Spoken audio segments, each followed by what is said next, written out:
دوستوں خون کے وہ دو گروپس جن کے حامل افراد کے کرونا وائرس سے زیادہ متاثر ہونے کا سب سے زیادہ خطرہ ہے۔ ماہرین کے مطابق دنیا بھر میں رپورٹ ہونے والے کیسز کی اکثریت اے پازیٹیو اور اے نیگیٹو بلڈ گروپس والے افراد کی ہے، جبکہ سب سے کم کیسز او بلڈ گروپس والے افراد کے ہیں۔ تفصیلات کے مطابق چینی ماہرین کی جانب سے کرونا وائرس پر قابو پانے کی بھرپور کوشش کی جا رہی ہے۔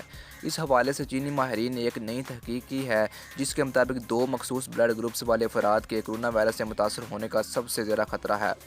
بتایا گیا ہے کہ چینی ماہرین نے چین میں کرونا وائرس سے متاثر ہونے والے 2000 افراد کی کیسز کی جانچ کی تو معلوم ہوا کہ ان کیسز میں بیشتر افراد کے بلڈ گروپس یا تو اے پازیٹیو یا اے نیگیٹو تھے۔ تو فرینڈس ایک اور بات سامنے آئی ہے کہ جن لوگوں کی عمر 40 سال سے اوپر ہے ان لوگوں میں کرونا وائرس کے اثرات بہت زیادہ پائے جا چکے ہیں، اور جن لوگوں کی عمر کم ہے وہ بھی اپنی احتیاط کریں، گھر سے باہر نہ نکلیں، اگر نکلیں بھی تو ماسک پہن کر نکلیں۔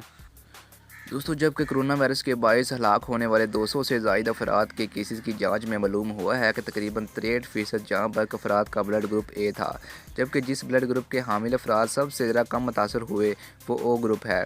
ماہرین نے اس تحقیق کے بعد اے بلڈ گروپ کے حامل افراد کو تلقین کی ہے کہ انہیں دوسروں لوگوں کے مقابلے میں زیادہ محتاط ہونے کی ضرورت ہے۔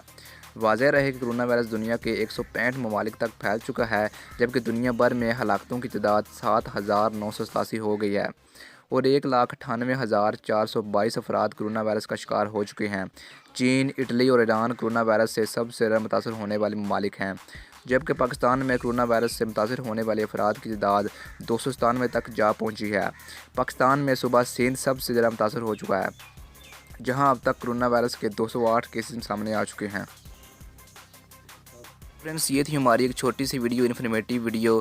اگر آپ کو میری ویڈیو پسند آئی ہے تو میرے یوٹیوب چینل کو سبسکرائب کرنا مت بھولیں۔ اوکے فرینڈس، ملتے ہیں کسی اگلی ویڈیو میں، تب تک کے لیے اللہ حافظ۔